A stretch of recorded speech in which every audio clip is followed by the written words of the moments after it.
Hola, mi nombre es Isabel López García y soy residente de primer año de Anestesiología y Reanimación en el Hospital Universitario Reina Sofía de Córdoba.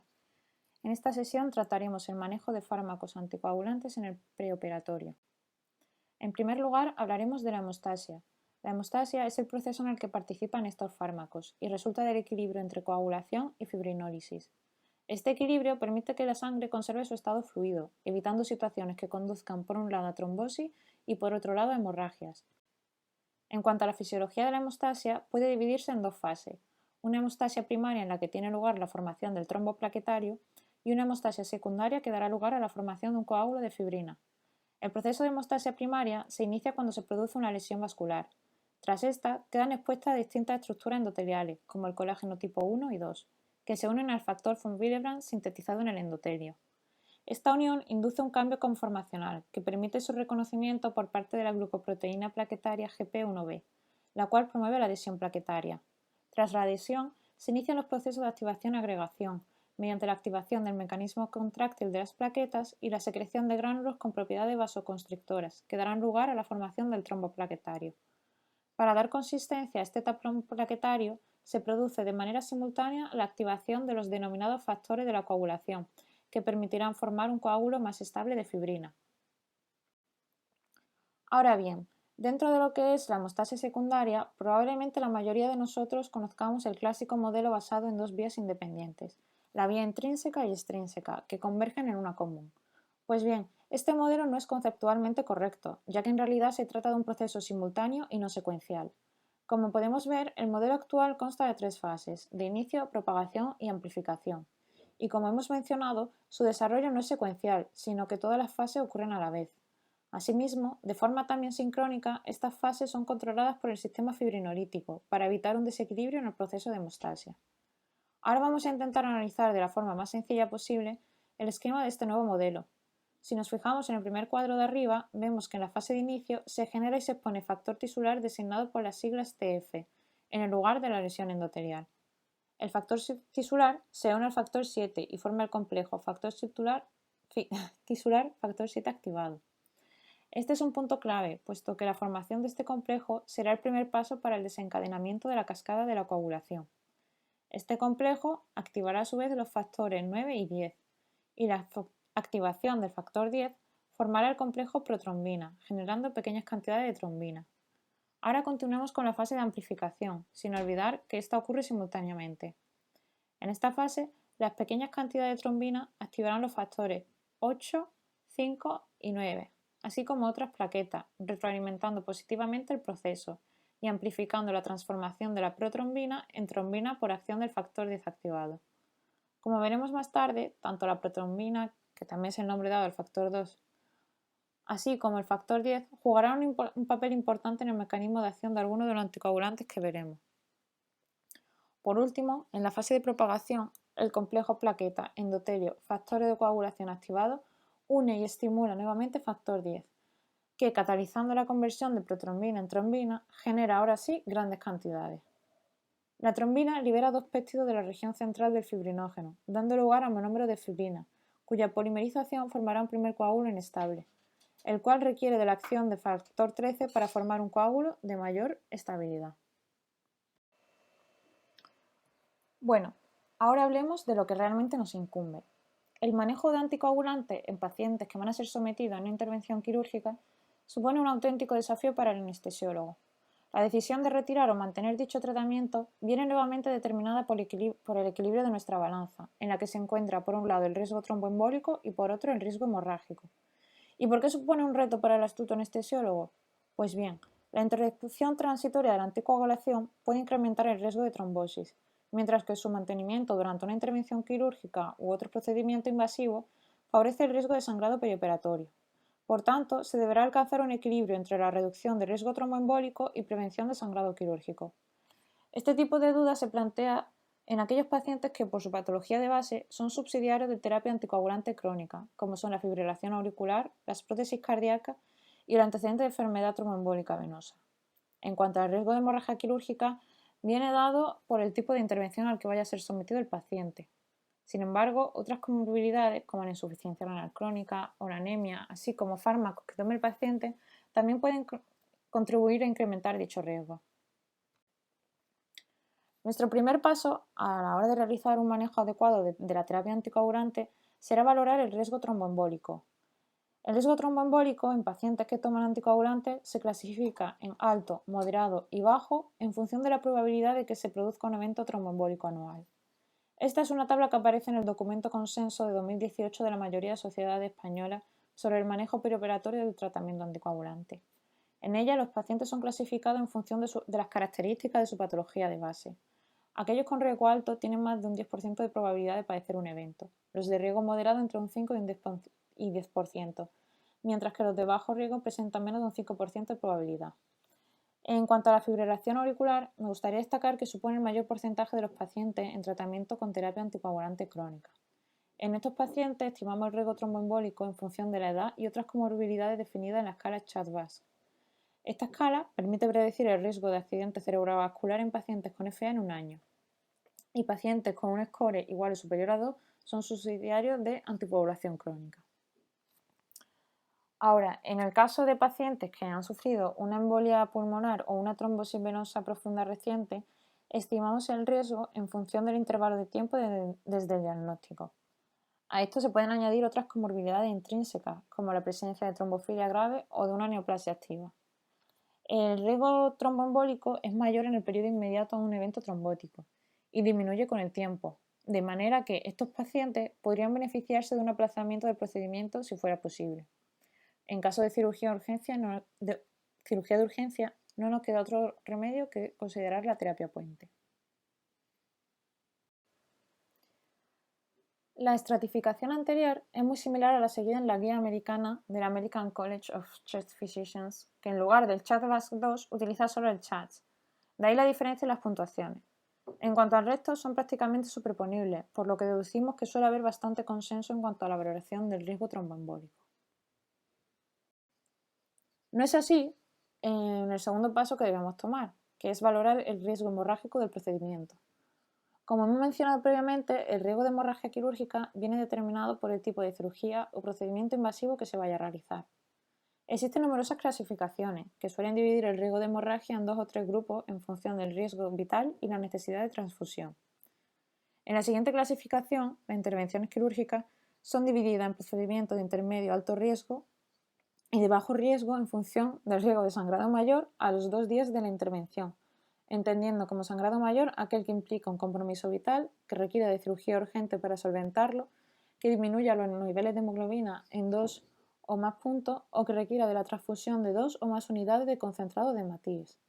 Sin embargo, existe mucha heterogeneidad en las distintas definiciones utilizadas, aunque como podemos ver en algunos de los ejemplos mostrados, la clasificación no da lugar a dudas, como es el caso de cirugías urológicas mayores, como cistectomía o cirugía abdominal abierta.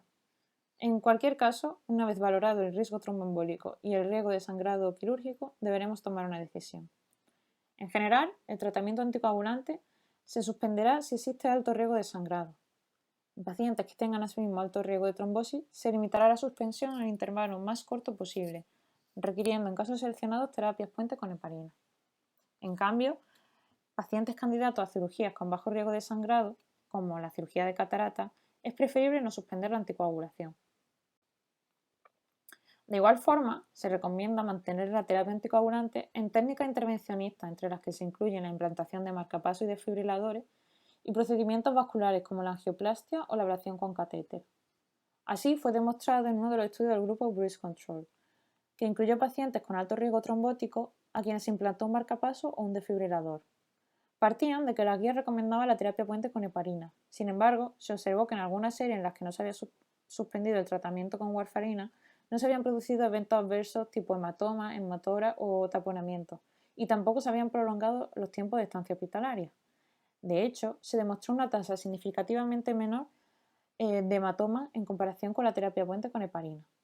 En la figura de la derecha se muestran los riesgos relativos y el intervalo de confianza de los distintos subgrupos analizados.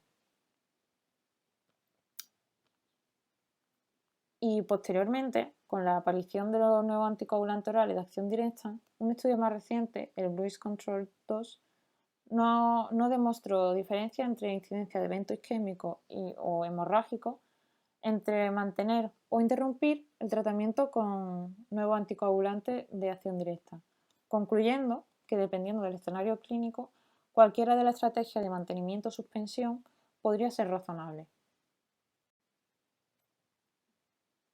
A continuación hablaremos de las pautas de suspensión según el tipo de fármaco.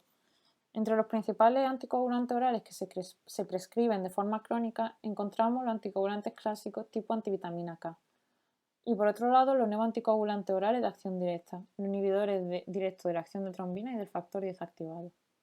El principal determinante para conocer en qué momento se debe suspender cada uno de ellos es su vía de eliminación. Los antivitamina K presentan un metabolismo fundamentalmente hepático y mínimamente renal, lo que implica que muchos de ellos estén contraindicados en hepatopatías. Sin embargo, los anticoagulantes de acción directa tienen una farmacocinética predecible, que depende sobre todo de la función renal. En comparación con los antivitamina K, estos fármacos se toman en dosis fijas y no requieren monitorización para su ajuste, a excepción de determinadas situaciones como hemorragia aguda, sospecha de sobredosis o cirugía de urgencia. Todo esto favorece su manejo y adherencia al tratamiento a nivel ambulatorio, lo que ha hecho que en el último tiempo haya aumentado su prescripción. De los primeros que vamos a hablar será de los fármacos antivitamina K. Los antagonistas de la vitamina K son fármacos que alteran la coagulación impidiendo la síntesis de factores dependientes de dicha vitamina, que son el 2, el 7, el 9 y el 10. En este grupo tenemos la warfarina y el acenocumarol, más conocido como Sintrom. Estos fármacos requieren de la realización de un control de INR para ajuste de su dosis, y en el caso del Sintrom, el más utilizado en España, se deberá suspender de 2 a 3 días antes de la cirugía. Tras la suspensión, se recomienda realizar un control de INR el día previo a la cirugía. Si el INR es inferior o igual a 1,5, se puede proceder con la intervención. En cambio, si el INR es superior a 1,5, se debe revertir la acción anticoagulante del fármaco. En el caso de cirugía electiva, se recomienda la administración de 5 a 10 miligramos de vitamina K intravenosa, demorando la cirugía de 8 a 12 horas y realizando nuevamente un control de INR previo a la intervención. De no ser posible la demora de la cirugía, como es el caso de cirugía urgente e emergente, se recomienda utilizar plasma fresco congelado o complejo protrombínico, más conocido como Octapres. Este último se considera el hemostático de elección. Se trata de un derivado del plasma humano que aporta los factores vitamina K dependientes, que recuerdo son el 2, el 7, el 9 y el 10, los cuales se encuentran inhibidos por los dicumarínicos. El plasma fresco congelado es un agente de segunda elección, que solo debe utilizarse en caso de que no se encuentre disponible otro agente hemostático. Por último, disponemos de otros agentes con poca experiencia, como el FEIBA y el factor 7 recombinante, los cuales se han caracterizado por una alta tasa de complicaciones trombóticas. En cuanto a los nuevos anticoagulantes de acción directa, el dabigatran es un inhibidor de trombina, que se administra en forma de profármaco. Una vez absorbido, se convierte en su forma activa y se une a trombina de manera competitiva, inhibiendo la conversión de fibrinógeno en fibrina. Tiene una vida media de 12 a 15 horas y es eliminado un 80% por el riñón, estando contraindicado en pacientes con un aclaramiento de creatinina inferior a 30 ml/min. Las pautas de suspensión difieren en función del riesgo hemorrágico: 48 horas para cirugías de bajo riesgo y entre 48 y 96 horas para cirugías de alto riesgo en función del aclaramiento de creatinina. Como curiosidad, el dabigatran ha sido uno de los pocos fármacos estudiados en pacientes con válvulas protésicas. Personalmente siempre me ha llamado la atención el hecho de que los nuevos anticoagulantes orales de acción directa estuvieran contraindicados en algunas situaciones, como las prótesis cardíacas, la miocardiopatía hipertrófica obstructiva o la estenosis mitral. Este estudio concretamente fue finalizado antes de tiempo porque se demostró un aumento de eventos trombóticos y de complicación hemorrágica en el grupo de dabigatran en comparación con warfarina.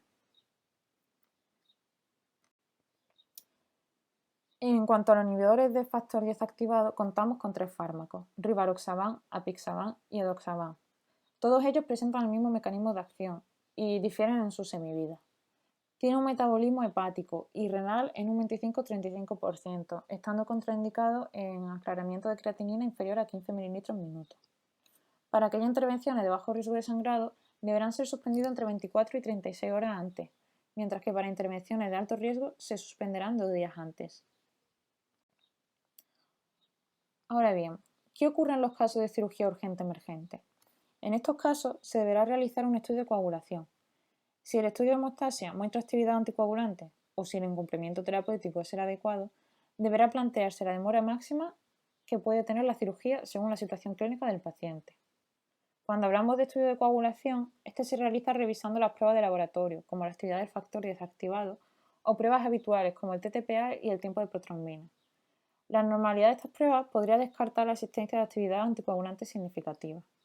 No obstante, sería deseable diferir la intervención al menos 24 horas desde la ingesta del anticoagulante, habiendo transcurrido dosis medidas si la función renal es normal.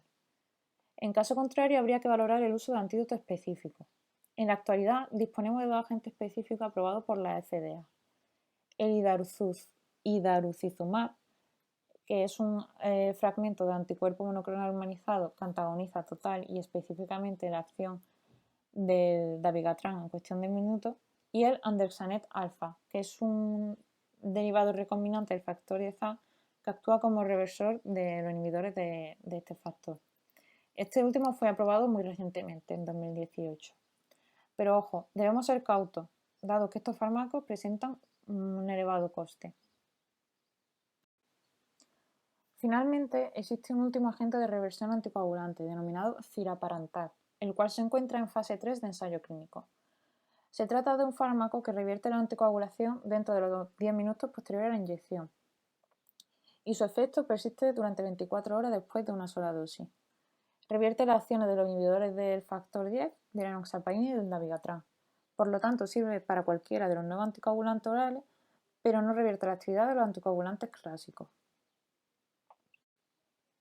Aquí os dejo un cuadro resumen de las pautas de suspensión en función del riesgo hemorrágico y del aclaramiento de creatinina. A veces resulta complejo memorizar estas pautas, por lo que en caso de duda podemos recurrir a recursos electrónicos que nos pueden ayudar a tomar una decisión.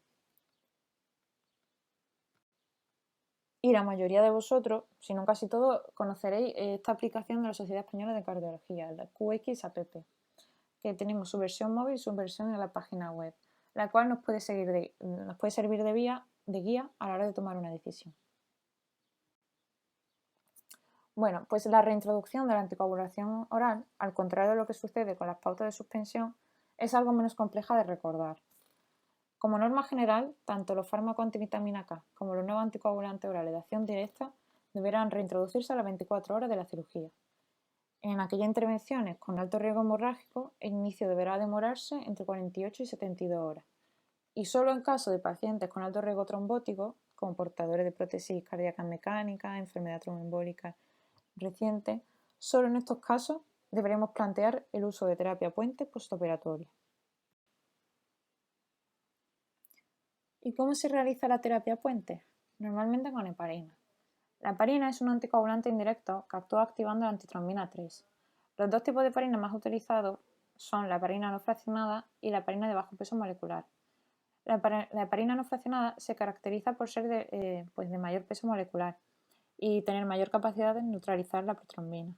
Por el contrario, la heparina de bajo peso molecular tiene mayor capacidad para inhibir el factor 10 activador. En esta tabla podemos observar las principales diferencias entre una y otra.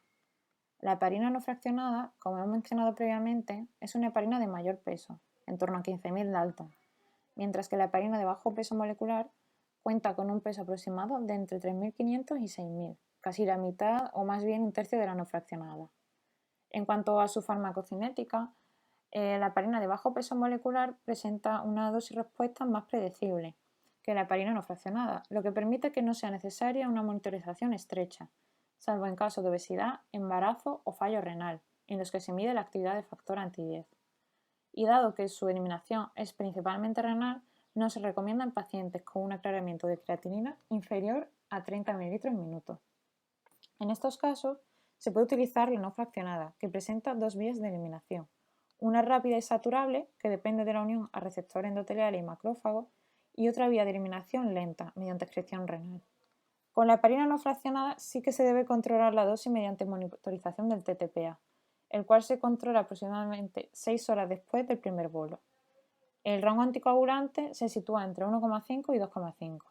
En cuanto a la vía de administración, dado que la vía intravenosa tiene mayor biodisponibilidad y menor latencia, se utiliza en pacientes que requieren un rápido efecto anticoagulante, mientras que la subcutánea se reserva para tromboprofilaxis. Por último, mencionar que el efecto de la heparina se puede revertir con sulfato de protamina. Esta molécula tiene una semivida de 7 minutos y se une a la heparina plasmática, neutralizando su efecto. La unión de heparina-protamina depende de la longitud de la molécula, por lo que su efecto es mayor en la heparina no fraccionada.